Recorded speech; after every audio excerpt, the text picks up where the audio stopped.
மத்திய கிழக்கு ஆசியாவில் உருவாகியிருக்கும் புதிய அரசியல் சூழல் இஸ்லாமிய உலகிற்குள் பல நூற்றாண்டுகளாக நிலவி வரும் சன்னி மற்றும் ஷியா பிரிவுகளின் அதிகார போட்டியை தீவிரப்படுத்தியிருக்கிறது.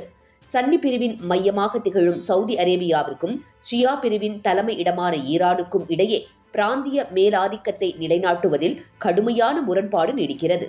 ஏமனின் ஹவுதி அமைப்பினர் ஈரானிய ஆதரவுடன் சவுதி எல்லைகளில் தொடர் ஏவுகணை தாக்குதல்களை நடத்தி வருவது ரியாத்தின் தற்காப்பு எல்லைகளை கேள்விக்குறியாக்கியுள்ளது. இத்தகைய அச்சுறுத்தலை எதிர்கொள்ளவே சவுதி அரேபியா தனது பண பலத்துடன் துருக்கி, பாகிஸ்தானின் ஒருங்கிணைத்து புதிய பாதுகாப்பு வளையத்தை உருவாக்கியுள்ளது.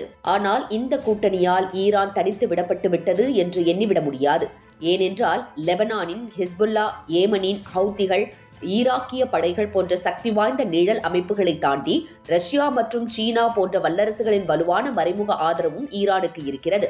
அதே நேரத்தில் சர்வதேச வல்லரசுகளான சீனாவும் அமெரிக்காவும் கூட இந்த புதிய சன்னி கூட்டணியை முழுமையாக விரும்பவில்லை.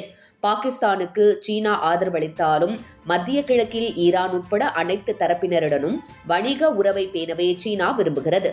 மறுபுறம் நேட்டோ உறுப்பினரான துருக்கியும் பாகிஸ்தானும் தனியாக ஒரு கூட்டணியை உருவாக்குவதை அமெரிக்காவும் ரசிக்கவில்லை. அண்டை நாடுகளுடனான மோதல், பொருளாதார சீரழிவு மற்றும் அரசியல் நிலையற்ற தன்மையால் பாகிஸ்தான் சந்தித்து வரும் அதே பேரழிவு நிலையை எதிர்காலத்தில் துருக்கியும் சந்திக்கக்கூடும் என்றே சூழலே நிலவுகிறது. இத்தகைய குழப்பமான சூழலில் சவுதி, துருக்கி மற்றும் பாகிஸ்தானின் சேர்க்கையை பார்த்து இந்தியா எந்த விதத்திலும் அச்சப்பட தேவையில்லை என்பதே நிதர்சனமான உண்மையாகும்.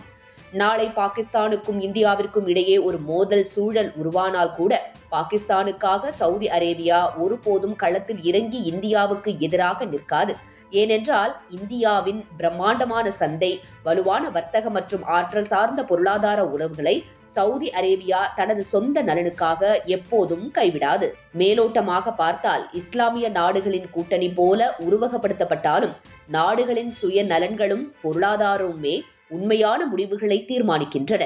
உள்நாட்டு பூசல்கள், பொருளாதார வீழ்ச்சி மற்றும் அண்டை நாடுகளின் முரண்பாடுகளால் இஸ்லாமிய உலகமே துண்டு துண்டாக சிதைந்து கிடைக்கும் இந்த சூழலில் உலகளவில் பெரும் பொருளாதார மற்றும் இராணுவ சக்தியாக திகழும் இந்தியாவுக்கு இந்த புதிய நகர்வினால் எந்தவித பாதிப்பும் இல்லை என்பது மிக தெளிவாகிறது.